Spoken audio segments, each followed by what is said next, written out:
نستغفره ونتوب إليه ونعوذ بالله من شرور أنفسنا وسيئات أعمالنا من يهده الله فلا مضل له ومن يضلل فلا هادي له وأشهد أن لا إله إلا الله وحده لا شريك له وأشهد أن محمدا عبده ورسوله صلى الله عليه وآله وصحبه وسلم تسليما كثيرا أما بعد. En cette nuit du 9 du mois de Shawwal, qui suit le mois béni de Ramadan, de la hijra du prophète sallallahu alayhi wa sallam, de l'année 1447 de la hijra du prophète sallallahu alayhi wa sallam, qui correspond au 27 mars 2026, on s'assoit autour de ce thème qui traite de l'après-Ramadan, de la situation de l'homme après Ramadan. عباد الله اتقوا الله حق التقوى وراقبوه في السر والنجوى واعلموا أن الأعمال بخواتيمها وأن العبرة ليست ببداية الطاعة بل بالثبات عليها حتى الممات. Ô vous croyants, craignez Allah Azza wa Jal comme il doit être craint et prenez en considération qu'Allah Azza wa Jal vous surveille et observe vos faits et gestes, et ceci en apparent, en secret, ainsi que dans votre intimité la plus intime. Sachez que les œuvres ne valent que par leur conclusion, et que ce qui compte, ce n'est pas le début d'un acte d'obéissance, mais la constance de l'homme dans les actes d'obéissance, et ceci jusqu'à la mort. أيها المؤمنون لقد عشتم أياما مباركة وساعات فاضلة في شهر عظيم، شهر رمضان، شهر الصيام والقيام وتلاوة القرآن والإحسان والغفران. كانت المساجد فيه عامرة والقلوب مقبلة والنفوس خاشعة والعيون دامعة والألسنة ذاكرة والأبدان في طاعة الله مجتهدة. Ô vous croyants, vous avez vécu des jours bénis, des moments d'une grande valeur, dans un mois immense, le mois de Ramadan, le mois du jeûne et de la prière nocturne, de la récitation du Coran, de la bienfaisance et du pardon. Les mosquées y étaient remplies, les cœurs tournés vers Allah, les âmes empreintes d'humilité, et les yeux baignés de larmes, les langues occupées par l'évocation d'Allah et les corps engagés dans son obéissance. ثم مضى رمضان وانقضى الزمان وبقي السؤال العظيم ماذا بعد رمضان. Puis le mois de Ramadan s'en est allé et le temps qu'Allah Azza wa Jal lui a prescrit s'est écoulé. Et la question qui trottine dans l'esprit du croyant, qu'y a-t-il donc après le Ramadan? Qu'est-ce que l'homme doit faire après le mois de Ramadan? هل نبقى على ما كنا عليه من الطاعة والإقبال? Allons-nous perdurer et persister sur ce sur quoi nous étions pendant le mois de Ramadan, comme acte d'obéissance et comme le fait d'être tourné vers Allah Azza wa Jal? أم ننقلب على أعقابنا فنهجر المساجد ونترك القرآن ونعود إلى ما كنا عليه قبل رمضان? Ou alors, dans le sens contraire, nous allons rétrograder et revenir en arrière, revenir sur ce sur quoi une grande partie d'entre nous étions avant le mois de Ramadan. Le fait de tourner le dos aux mosquées, de négliger, de délaisser le Coran, de retourner à ce sur quoi nous étions avant le mois de Ramadan comme insouciance. وقد حذركم الله من هذا المسلك الخطير فلا تكونوا ممن يسمع ولا يعتبر. C'est la dernière fois, Inch'Allah. T'es un homme, je te fais confiance, Inch'Allah. D'accord?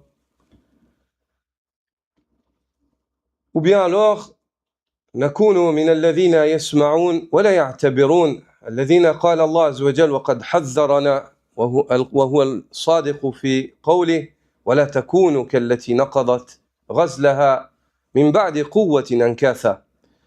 Ou alors, nous allons être de ceux qu'Allah Azza wa Jal a avertis, ceux au sujet desquels il nous dit dans le Coran: ne soyez pas comme l'exemple de celles qui défait sa quenouille, qui défaisait le fil de laine qu'elle tissait solidement. Après l'avoir solidement tissé, elle le détruisait. Allah Azza wa Jal nous a avertis contre le fait d'être ainsi, le fait de bâtir avec difficulté puis de détruire ce que nous avons nous-mêmes bâti. أيها المؤمنون هذه قصة امرأة أعدت خامات غزلها وبدأت بجد واجتهاد تغزل خيوطها بإحكام فظلت تجتهد طول النهار حتى انتجت غزلا قويا يسر الناظرين ثم إذا بها في آخر النهار تنقضه أنكاثا فتفسده بعد إحكامه ثم تعود إلى غزله ونقضه مرة أخرى. هذا مثال مصور لمن يرجع إلى ما كان عليه في الشر من الشر قبل رمضان إذا انقضى الشهر وانصرف. فإن الذين يحسنون في رمضان ثم إذا انقضى عادوا إلى سيرتهم الأولى من الفسوق والعصيان هم كمن يغزل طول النهار ثم ينقض غزله في آخره.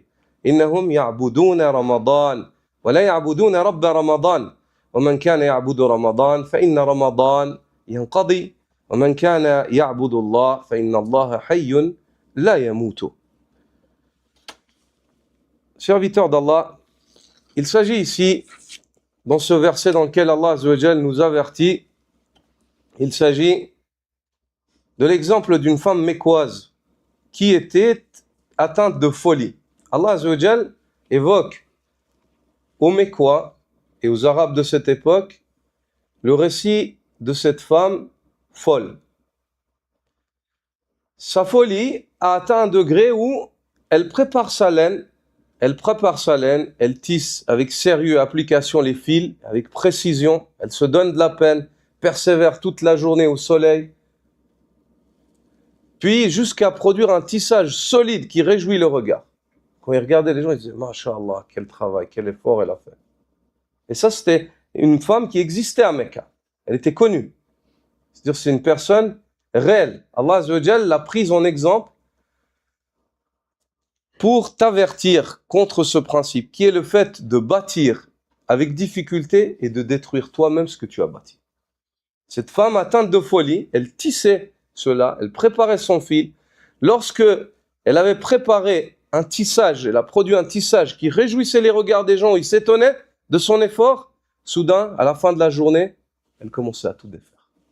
Sans aucune raison, subhanallah. Majnouna, Imra, Majnouna, une femme folle.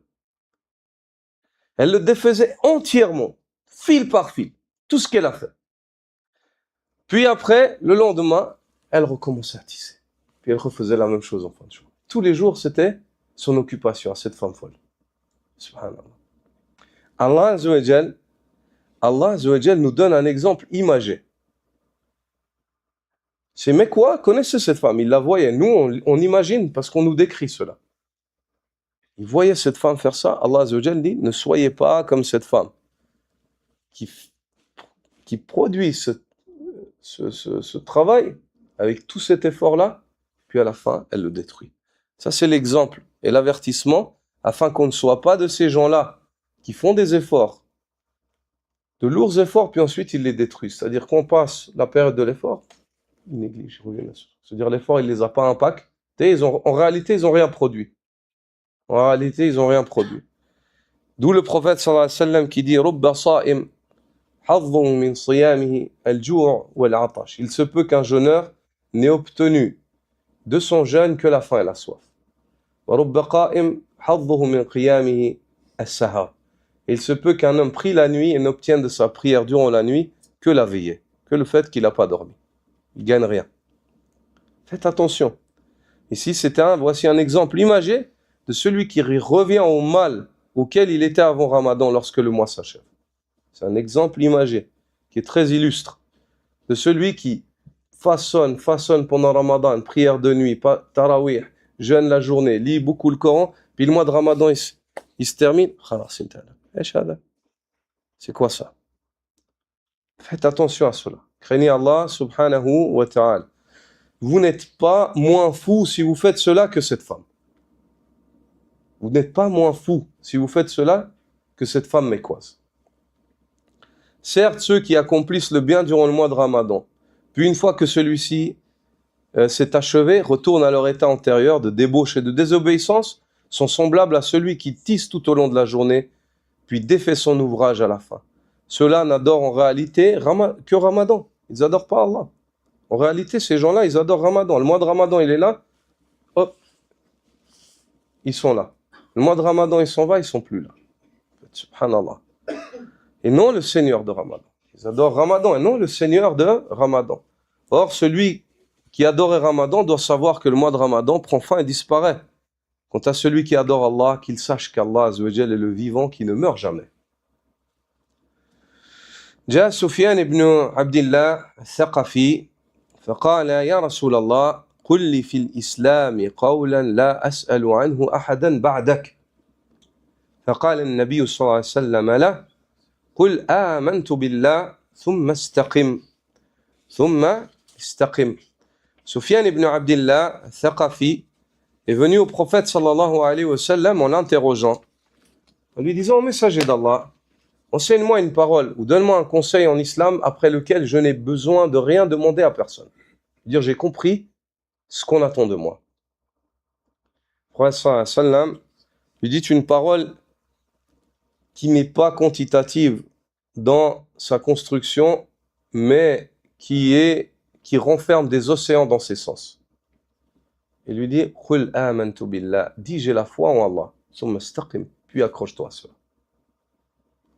C'est-à-dire, annonce, déclare ta foi, celle que tu as dans le cœur, ta conviction avec la langue, puis ensuite agis en fonction de ce qu'implique ta conviction et ta prétention. Mon Seigneur, c'est Allah, j'ai foi en Allah. Dans une autre variante, un homme dit: Ô messager d'Allah, recommande-moi une parole après laquelle je n'ai besoin d'interroger personne en islam. Le prophète sallallahu alayhi wa sallam dit: Qul Rabbi Allah, dis mon Seigneur est Allah. Thumma istaqim, puis accroche-toi à cela. Wala in qutilt aw hurrikt. Même si tu dois être tué pour cela, ou alors brûlé vif. Je veux dire, patiente face aux épreuves dans ce chemin. Dis mon Seigneur est Allah, rappelle-toi que c'est Allah ton Seigneur, que c'est lui que tu adores, puis accroche-toi, agis en fonction, pratique ce qu'implique cette prétention, cette conviction. Ce que tu as dit, c'est une prétention si tu ne la pratiques pas, mais c'est une conviction et une déclaration, une attestation qui émane d'un cœur convaincu si tu mets en pratique. Pratique cela, accroche-toi à cela, istaqim, accroche-toi avec la langue, avec le cœur, avec les membres.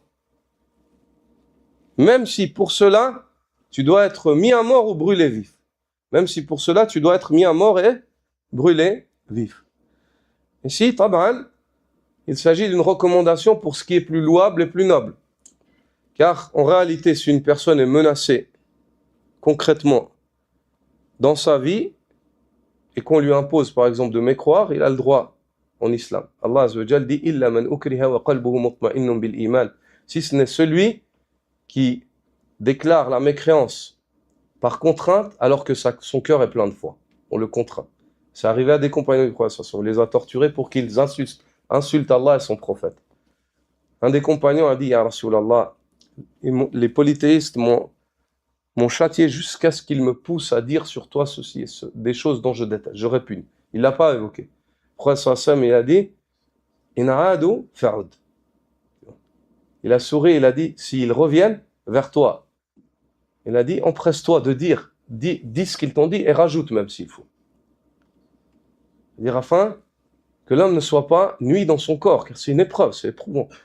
Mais certains des compagnons, et parmi eux, ça leur a valu le fait d'être évoqués comme étant des habitants du paradis alors qu'ils résidaient dans le dunya. Bilal ibn Rabah, radiyallahu ta'ala anhu, Bilal, l'abyssin, le compagnon du prophète sallallahu alayhi wa sallam qui était d'origine africaine, lui, on a voulu le contraindre à renier le monothéisme. Il était esclave. C'était une classe sociale, subhanallah, où il était esclave, qui plus est, dans les mains d'un homme injuste. Et on a voulu le contraindre à renier Allah, à renier l'unicité d'Allah. On lui a imposé des gros rochers. Plusieurs hommes ont porté les rochers et les ont mis sur lui. Et il ne cessait de dire quoi? Ahadun, ahad, ahadun, ahad. Il est unique, il est unique. On n'a pas le droit d'adorer autre que lui. Il a patienté. Ça, c'est louable. C'est la recommandation du prophète. Dis, mon Seigneur est Allah. Ensuite, mets cela en pratique. Assume ta conviction. Et pour cela, même si tu dois être mis à mort ou alors brûlé vif. Mis à mort ou alors brûlé. Ce mot-là, c'est le mot qu'on a besoin après Ramadan. En tout temps, en toute heure, mais surtout après Ramadan. Et c'est ce qui nous manque. Al-istiqama. Le fait de tenir bon. Al-istiqama, c'est le fait de s'accrocher. Le fait de tenir bon, de s'accrocher. Que ta langue soit accrochée à l'agrément d'Allah, que ton cœur soit accroché à l'agrément d'Allah et que tes membres soient accrochés à ce en quoi il est à l'agrément d'Allah. L'istiqama, elle concerne la langue, le cœur et les membres. Et Allah Azza wa Jal promet à ses partisans, à ceux qui s'accrochent par leur cœur, leurs membres et leur langue à la religion d'Allah Azza wa Jal, il leur promet une bonne fin. Il dit Inna alladhina qalu Rabbuna Allah thumma istaqamu tatanazzalu alayhimul malaika alla takhafu wa la tahzanu wa abshiru bil jannati allati kuntum tu'adun. Ceux qui disent notre Seigneur est Allah, puis s'accrochent à cela. C'est-à-dire ils assument leur conviction. Les anges descendent sur eux. Il s'agit ici d'une information de ce qui va se produire au moment de la mort. Tatanazzalu alayhimul malaika au moment de la mort. Quand vient l'ange de la mort pour ôter ton âme, l'homme il a peur. Tu vois qu'il se passe des choses, les gens autour de toi ils voient pas ce que toi tu vois. بطبيعة الحال يعني يصيب المرء القلق. C'est humain. L'être humain il s'inquiète, il sait pas ce qui va se passer avec lui. À ce moment-là, Allah Azza wa Jal fait descendre les malaïkas sur ceux qui ont dit mon Seigneur est Allah dans la vie et qui ont assumé cette déclaration, ils l'ont assumé avec le cœur, les membres et la langue. Ils ont réalisé cela. Ce n'était pas une prétention, c'était une conviction, une déclaration, une attestation. Allah Azza wa Jal fait descendre les malaïkas. Les anges d'Allah Azza wa Jal viennent et le rassurent. La takhaf, la tahzan. N'aie pas peur. Ne t'attriste pas. N'aie pas peur pour ce qui va se passer. Ne t'attriste pas pour ce que tu es en train de laisser. La takhaf. على المستقبل ولا تحزن على ما ستترك على ما مضى خلاص. N'aie pas peur pour ce qui va se passer et ne t'afflige pas, ne t'attriste pas pour ce que tu es en train de délaisser. Ta femme, tes enfants, t'inquiète pas pour ça. Ne t'attriste pas, ne sois pas triste. Wabshir bil jannah. Et on t'informe, on te donne comme belle annonce le paradis qui t'était promis. Subhanallah. Ici, le croyant, il se voit raffermi dans ce moment difficile. Allah Azza wa Jalla dans le Coran évoque الذين قالوا ربنا الله ثم استقاموا تتنزل عليهم الملائكة. Les anges descendent sur eux. Ceux qui disent Allah est notre Seigneur, puis ils s'accrochent à cela. Ils mettent en pratique ce qu'implique cette déclaration. Les anges viennent sur eux, la takhafu, au moment de la mort. N'ayez pas peur. Wa la tahzanu, ne soyez pas tristes pour le passé, pour ce que vous laissez derrière vous. Wa abshiru bil jannah, on vous annonce le paradis comme bonne nouvelle. Ce paradis qui vous était promis. Et dans l'Ahqaf, inna alladhina qalu rabbuna Allah thumma istaqamu fala khawfun alayhim wa lahum yahzanun. Ceux qui disent Allah est notre Seigneur, puis s'accrochent à cela. Il n'y a pas de crainte pour eux et ils ne seront pas affligés. Ulaika ashabul jannah. Ceux-là sont les habitants du paradis, ils y résideront éternellement. Et ceci en guise de récompense pour les œuvres qu'ils avançaient dans le dunya. Allah Azza wa Jal leur promet les rétribue. Cet istiqama-là, cet accrochement, les compagnons du prophète sallallahu alayhi wa sallam l'ont commenté, et nous allons choisir deux parmi les califes bien guidés, les meilleurs des hommes après les prophètes Abu Bakr et Omar. Abu Bakr as-Siddiq, radiyallahu ta'ala anhu, dit sur l'istiqama, istaqamu fi'lan kama istaqamu qawla. Il dit, Allah dit, ceux qui disent notre Seigneur est Allah, puis s'accrochent à cela.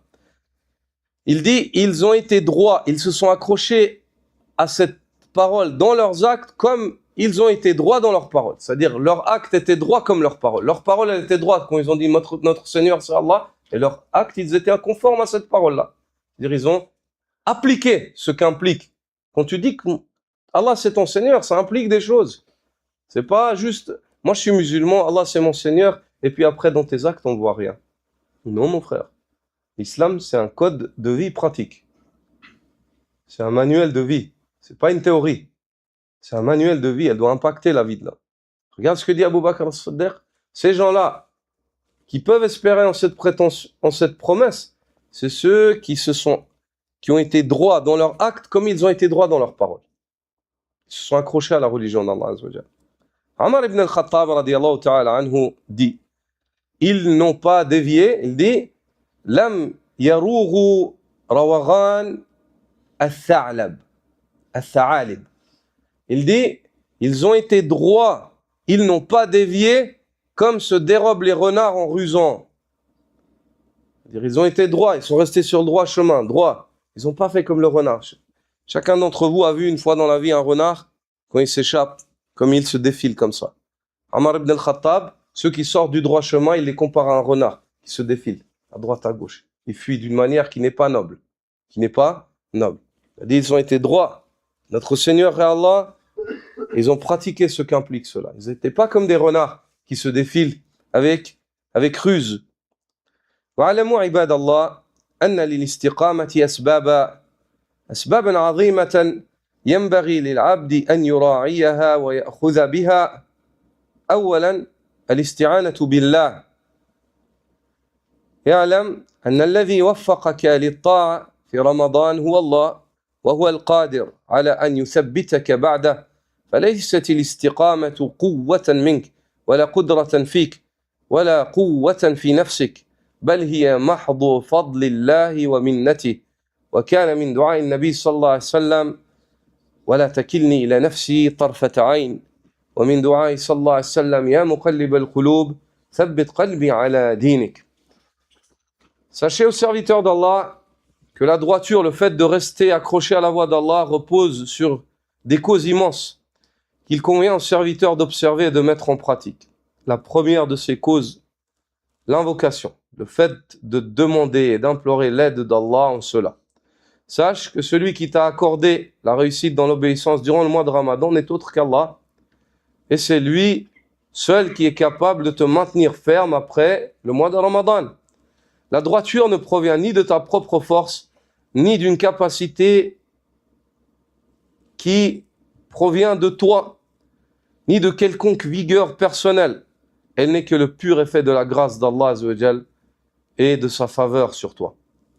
Et parmi les invocations du prophète sallallahu alayhi wa sallam figure le fait qu'il demandait à Allah en disant « Et ne me confie pas à moi-même, ne serait-ce que le temps d'un clin d'œil. » Le prophète sallallahu alayhi wa sallam disait « Ou Allah, ne me confie pas à moi-même, ne serait-ce que le temps d'un clin d'œil. » Et parmi les invocations du prophète sallallahu alayhi wa sallam figure le fait qu'il se levait la nuit et disait « Ya muqallib al-qulub, thabbit qalbi ala dinik. » Ô toi qui retourne les cœurs, raffermis mon cœur dans ta religion. Raffermis. Le prophète sallallahu alayhi wa sallam, le messager d'Allah, celui qui recevait la révélation, demandait cela. Qu'en est-il de toi et moi? Combien est-ce qu'on doit demander cela? Subhanallah. ثانيا المجاهدة. La deuxième cause, le fait de faire des efforts. الاستقامة لا تنال بالراحة بل بالمجاهدة والمصابرة.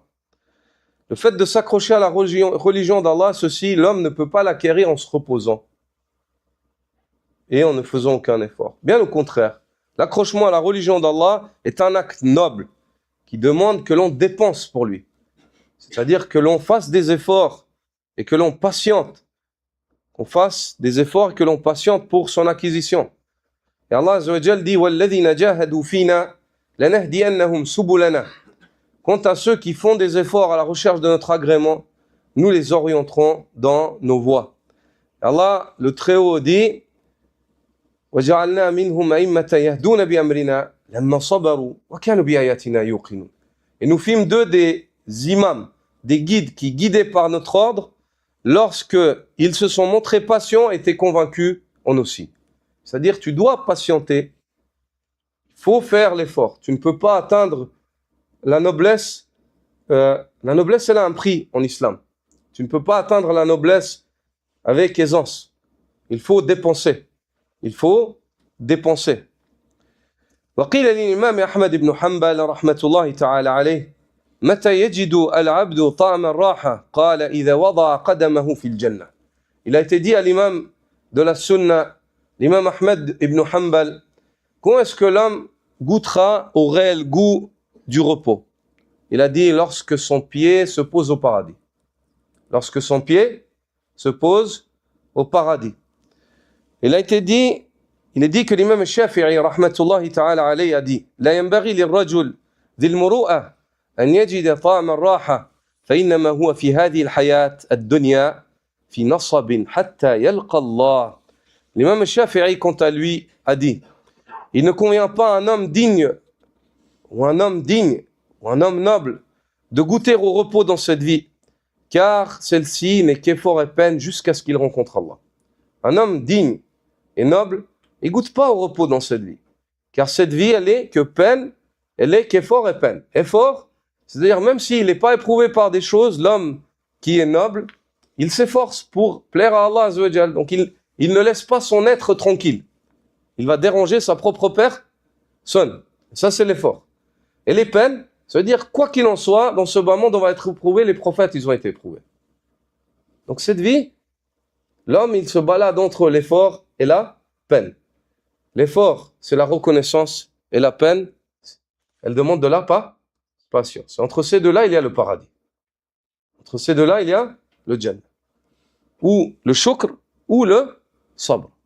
Ou le shukr, ou le sabr. L'imam Shafi'i ici nous enseigne que un homme digne et un homme qui est réellement noble en matière de foi, il ne goûte pas le repos.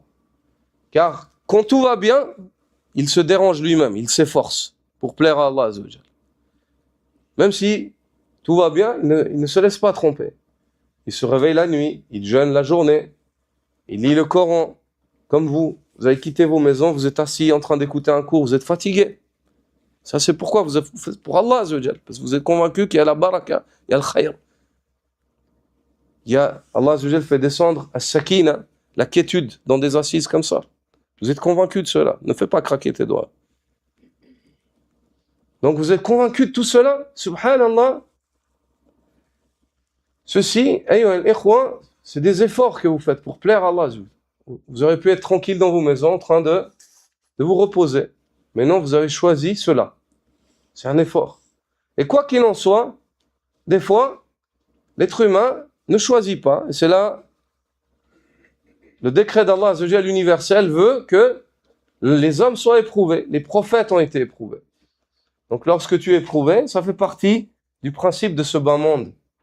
Donc ça te dérange dans le repos et dans le bien-être. Le vrai repos et le repos absolu, c'est le repos éternel, le repos au paradis. Comme l'a dit l'imam Ahmed. Donc ces deux paroles de ces deux imams-là se complètent. L'homme, quand est-ce qu'il trouve le vrai repos? Quand son pied se pose au Jannah. Quand il est au paradis, de là où a émigré son père Adam, alayhi salam, quand il revient dans sa terre initiale, à ce moment-là, il se repose. Il dit, alhamdoulilah, je suis chez moi. C'est de là où mon père est parti, j'y suis revenu. C'est de là où mon père est parti, je suis revenu dans mon watan, dans ma terre initiale. Wa'alam, أن الله لا يمن عليك بالاستقامة ولا يذيقك حلاوتها ولا يبلغك ثوابها إلا إذا صبرت عليها وثابرت وجاهدت نفسك فيها حتى تبلغها. Et sache qu'Allah Azza wa Jal ne t'accorde pas la droiture et ne te fait pas goûter à sa douceur et ne te fait pas atteindre sa récompense, si ce n'est lorsque tu fais preuve de patience, de persévérance et que tu luttes contre toi-même jusqu'à y parvenir. Jusqu'à y parvenir. ثالثاً, la troisième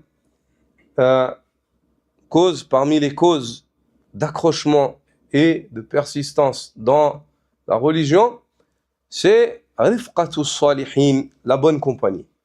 C'est le fait de bien s'entourer, de s'entourer de personnes vertueuses. وهي من أعظم أسباب الثبات. Et sachez que cette cause-là est une des causes parmi les plus grandes causes d'accrochement à la religion d'Allah. Fait partie des causes clés pour ton accrochement à la religion d'Allah Azza wa Jal. Il est rapporté que Ja'far ibn Muhammad dit كنت إذا صابتني فترة نظرت إلى وجه محمد بن واسع فأعمل بذلك أسبوعا.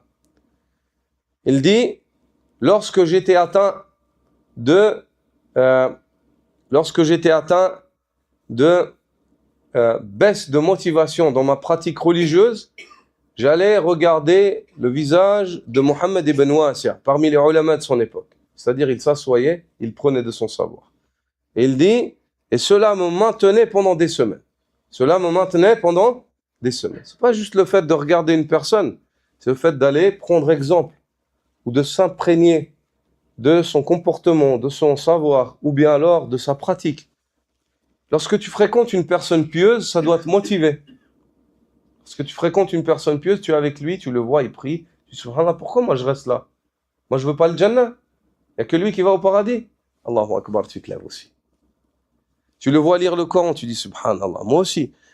Mais l'homme pieux, il est pris d'une bonne concurrence. Il aime son frère, ça augmente, parce que son frère, il lui apporte le khayr, ça augmente son amour pour lui. Il invoque Allah Azza wa Jal pour qu'il le bénisse. Il dit, Allahumma barik li akhi fima ataytala. Wallah, bénis mon frère dans ce que tu lui as accordé, augmente. Mais ça le motive à agir. Parce qu'il n'est pas pervers, il est saint dans son cœur. Mais l'homme pervers, ما في كلام أثناء الدرس يا شيخ. يعني لا يجوز هذا يخالف الأدب ما يفعل. L'homme pervers, lorsqu'il voit cela, ça augmente sa jalousie. Et il est bloqué. Ça le bloque. Pourquoi lui il a ça? Il n'a pas envie de voir ça chez les autres, mais il n'a pas envie de faire l'effort lui pour faire, alors que c'est gratuit. Mais il est tordu.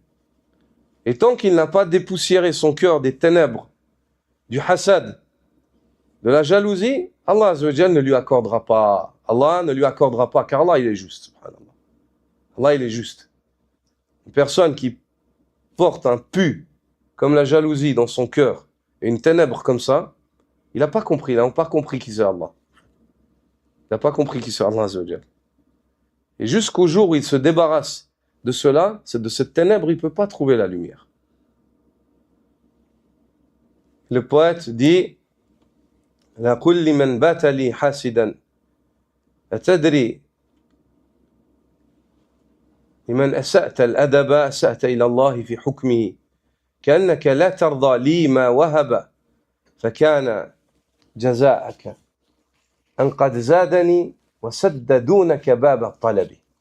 Dis à celui qui passe ses nuits à me jalouser, sais-tu envers qui tu t'es montré mal éduqué? Tu t'es montré mal éduqué envers Allah dans son décret. Comme si ce qu'il m'a accordé, tu ne l'avais pas agréé. Ta rétribution sera que tu verras Allah Azza wa Jal sur moi ses bienfaits augmenter. Et face à tes demandes, les portes de l'acceptation seront fermées. Lorsque tu demanderas à Allah, tant que tu es dans cet état d'esprit, tu n'es pas dans un état d'esprit où Allah t'agrée. Allah, il n'agrée pas une personne qui n'agrée pas ce qu'Allah a décidé. Allah, il n'agrée pas une personne qui n'est pas d'accord. Une personne qui jalouse, c'est comme s'il dit avec son cœur à Allah, pourquoi tu as donné ça à lui? Il ressemble à Iblis, subhanallah. Il a le caractère d'Iblis. C'est ce que Iblis a fait avec Adam. C'est ce que Iblis a fait avec Adam alayhi salam. Donc, ici, ce alim Muhammad ibn Ja'far ibn Muhammad, lui-même, un homme de vertu et de science, il nous dit quand j'étais sujet où quand je manquais en fait de motivation, j'allais rencontrer Muhammad ibn Wasi'. Quand je le voyais, ça me motivait. Pendant quelques semaines, j'étais motivé dans l'obéissance d'Allah subhanahu wa ta'ala. Et le prophète sallallahu alayhi wa sallam, dans le hadith de Abu Sa'id al-Khudri, dit La tusahib illa mu'mina. Ne fais en sorte que de n'accompagner qu'un croyant. Ça veut dire, il n'a pas dit un musulman. Il n'a pas dit un musulman dans le hadith. Notez. Quelle est la différence? C'est qu'un croyant, c'est un degré encore plus haut qu'un simple musulman. Un musulman, c'est une personne en apparence, il est soumis. Mais un croyant, c'est une personne que, dans sa pratique de l'islam apparente, il a tellement insisté, persévéré, qu'il s'est élevé au degré de l'iman, au degré de la foi. C'est-à-dire sa foi, tellement il réalise bien ce qu'Allah attend de lui, qu'il a atteint ce degré qui est plus haut. Quel est le degré qui va encore au-dessus de la foi? L'ihsan, l'excellence. Le fait qu'il atteigne un degré de foi, où il arrive à un degré de foi où il adore Allah, il pratique cet islam avec la foi, comme s'il voyait Allah. Et si il n'arrive pas à ce degré-là, constamment il se rappelle qu'Allah le voit. Dans sa prière, dans ses paroles, dans son comportement, dans ses transactions, quand il est seul dans des ténèbres que personne ne le voit. Alhamdulillah. Ici, dans le hadith, le prophète il n'a pas dit fais en sorte de n'accompagner qu'un musulman. Qu'est-ce qu'il a dit? Fais en sorte de n'accompagner qu'un croyant. C'est-à-dire un musulman, un bon musulman. Choisis-toi parmi les musulmans ceux qui ont atteint le degré de croyant. D'accord? Et puis il dit, sallallahu alayhi wa sallam, dans le hadith d'Abi Hurayra, radiyallahu ta'ala anhu, Ar-rajulu ala dini khalili, falyanzur ahadukum man yukhalil. L'homme est sur la religion de son compagnon. Que l'un d'entre vous fasse attention, prenne garde. Qui est celui qui l'accompagne? Faites attention. L'homme, il est sur la religion de son compagnon. N'accompagne pas une personne qui est perverse, car tu seras forcément atteint un jour ou l'autre. L'être humain, il a peur pour lui. D'accord? Il faut faire attention. C'est pour ça que le prophète sallallahu alayhi wa sallam nous enseigne que l'homme, il sera avec ceux qu'il aime. Et en règle générale, l'homme, quand il aime quelqu'un, il cherche à être avec lui ici-bas déjà, à l'accompagner, n'est-ce pas? C'est pour ça que certains des pieux prédécesseurs ont dit, tu peux me cacher ton innovation, ton péché, mais tu ne peux pas me cacher ceux qui sont tes bien-aimés. On va voir. Si tu aimes les pervers, forcément, un homme pieux, il ne peut pas aimer une personne perverse. Tu peux pas. C'est contre ta nature. Quand je dis tu ne peux pas l'aimer, ça ne veut pas dire que ça te donne le droit de lui manquer de respect ou d'être injuste. Qu'on se comprenne. Ici, on parle de conviction. En aucun cas. Un homme pieux non plus, il n'est pas injuste. Il ne se donne pas le droit d'être injuste. Regardez comment étaient les prophètes. Et le prophète, sallallahu alayhi wa sallam, dont vous avez lu et vous avez eu accès aux informations sur sa vie et sa manière d'être avec ceux qui l'insultaient, qui insultaient la religion. Comment est-ce qu'il était? Il n'a jamais été injuste. C'est pour ça qu'Al-Fudayl ibn Iyad a dit « L'homme ne saurait atteindre al-ihsan ». On a évoqué l'ihsan avant, le degré où il adore Allah comme s'il le voyait, ou au moins il se rappelle constamment qu'Allah le voit. L'homme ne saura atteindre l'ihsan, l'excellence en religion, si ce n'est le jour où ses ennemis se sentent à l'abri de son injustice. Subhanallah. Ça, c'est les prophètes. Les prophètes d'Allah, tous leurs ennemis, ils étaient convaincus qu'ils ne seront pas injustes avec eux. Même s'ils ont combattu, mais ils étaient convaincus, combat il y aura, les armées vont se rencontrer, mais injustice il n'y aura pas. Il n'y aura pas. Pour ça que le prophète sallallahu alayhi wa sallam, lorsqu'il est entré à Mecca, après avoir été chassé de sa demeure, après qu'on essaie de le tuer, qu'on le traite de menteur, de X, tout ce qui est arrivé au prophète sallallahu alayhi wa sallam, qu'il ait vécu les injustices, de grosses injustices, grandes injustices. Quand il est revenu à Mecca, il est dit que sa barbe, elle touchait la selle de sa monture. Il est rentré humble. Il n'est pas rentré en regardant les gens dans les yeux. Ah, toi, tu m'as fait ça. Toi, tu te rappelles? Sa barbe, elle touchait la selle de sa monture. Puis quand il est arrivé à Mecca, il a dit, Ma tadhunnuna anni fa'ilun bikum al-yawm. Que pensez-vous que je vais faire de vous aujourd'hui? Qu'est-ce que vous attendez? Ils ont dit quoi? Akhun karim wa ibnu akhin karim. Il a dit, qu'est-ce qu'on va penser? Tu es un frère noble, le fils d'un frère noble. C'est-à-dire, on ne s'attend pas à ce que tu nous tortures, que tu fasses des injustices.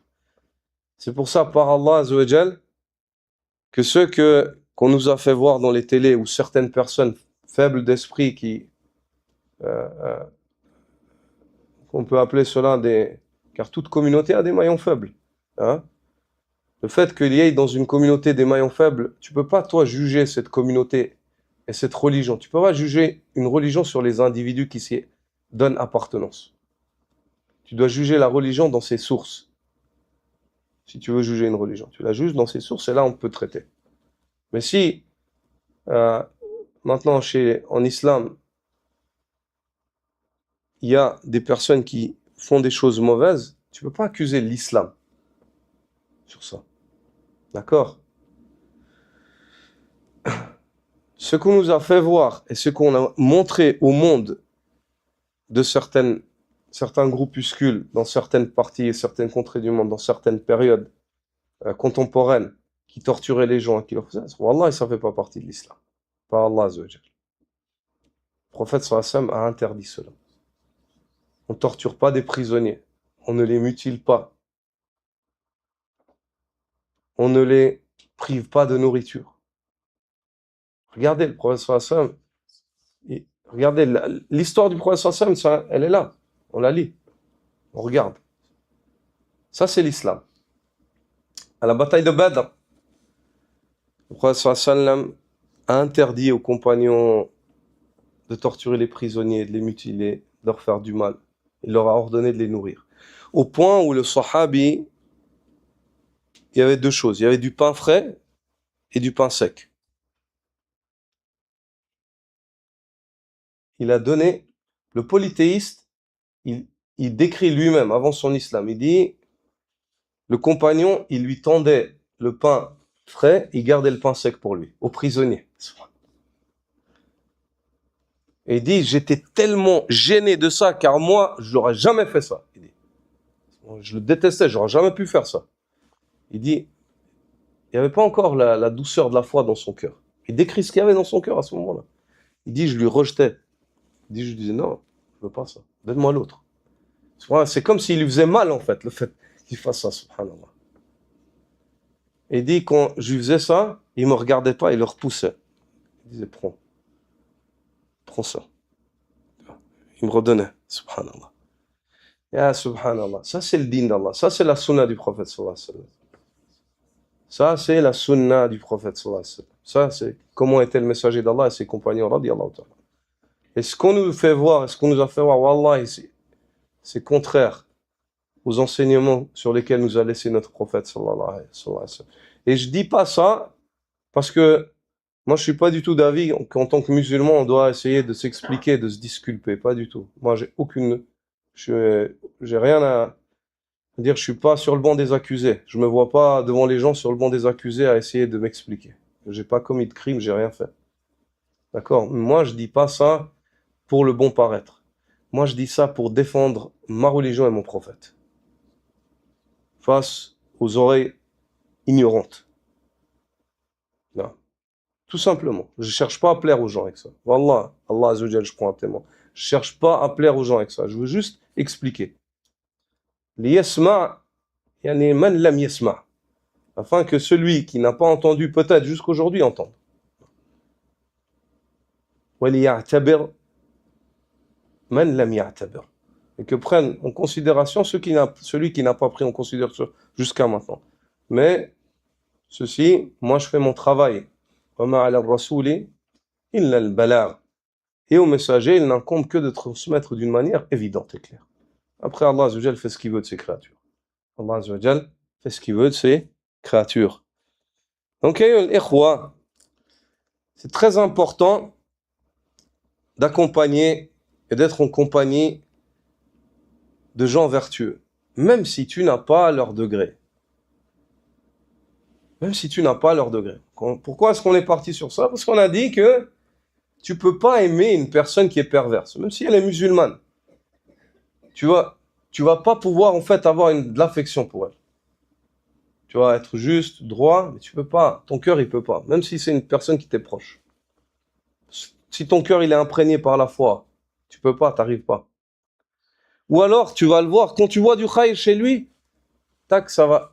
Le capteur de l'amour, il va se réveiller avec ce que lui, il a fait surgir de khayr. Et dès que tu vois du char chez lui, hop, le capteur de l'amour, il va s'éteindre. Ça s'appelle al-wala ou al-bara. L'alliance et le désaveu. Ça s'appelle l'alliance et le désaveu. Et l'alliance et le désaveu, elle n'est pas qu'avec la mécréance, elle est aussi avec le péché, avec l'innovation, avec tout ce que Allah n'aime pas. Et ce que Allah n'aime pas, c'est de trois choses. La mécréance, le shirk, rentre dedans le shirk majeur, le polythéisme majeur, l'hypocrisie majeure, ce qui te fait sortir de la religion. La deuxième, l'innovation. Et la troisième, les péchés. Grand, en premier lieu, et petit ensuite. Et le croyant se désavoue de cela. Ces choses-là, dès qu'il les voit, son cœur y réagit. Son amour pour Allah le pousse à aimer ce qui est contraire à ce que Allah déteste. Et à détester ce que Allah déteste. Ce que son Seigneur, son Créateur, n'aime pas. Et l'homme, il est avec ceux qu'il aime. Le prophète sallallahu alayhi wa sallam, dans le hadith d'Abu Moussa al-Ash'ari, al-Muttafaqi alayh, dit « Al-mar'u ma'a man ahab ». L'homme, il a dit, le prophète sallallahu alayhi wa sallam a dit, l'homme sera avec ceux qu'il a aimés. L'homme sera avec ceux qu'il a aimés.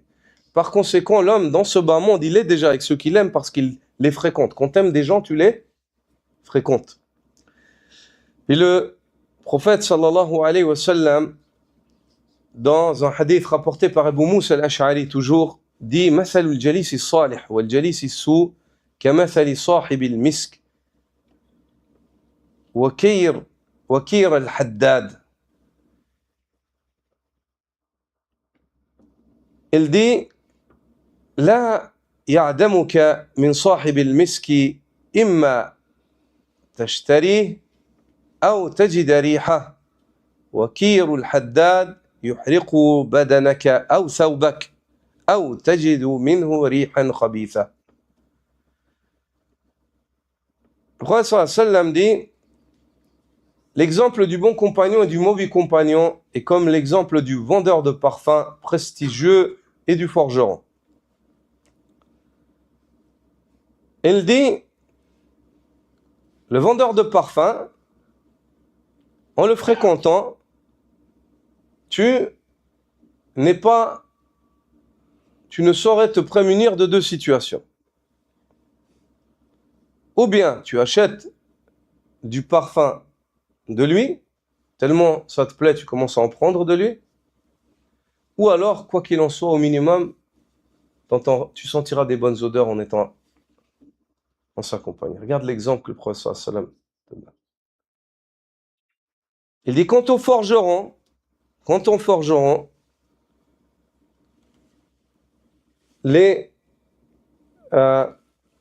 c'est-à-dire les étincelles qu'il y a auprès de lui, ou elles vont te brûler le corps, ou alors, si c'est pas le corps, tes vêtements seront impactés. Ou alors, au minimum, tu trouveras une odeur qui est infecte. C'est-à-dire, tu vas sortir de là, tu sentiras pas bon. Regardez l'exemple que le prophète sallallahu alayhi wa sallam, un exemple imagé, réel, réaliste, qui décrit réellement ce qu'est le bon compagnon et le mauvais compagnon. C'est-à-dire, le bon compagnon, où tu vas t'imprégner de son caractère, de son comportement, de son culte, et tu vas sortir, tu vas tirer quelque chose, tu auras pris quelque chose de lui. Ou alors, au moins, tu verras pas de mal. C'est-à-dire tes yeux et tes oreilles, elles seront pas témoins de mauvaises choses.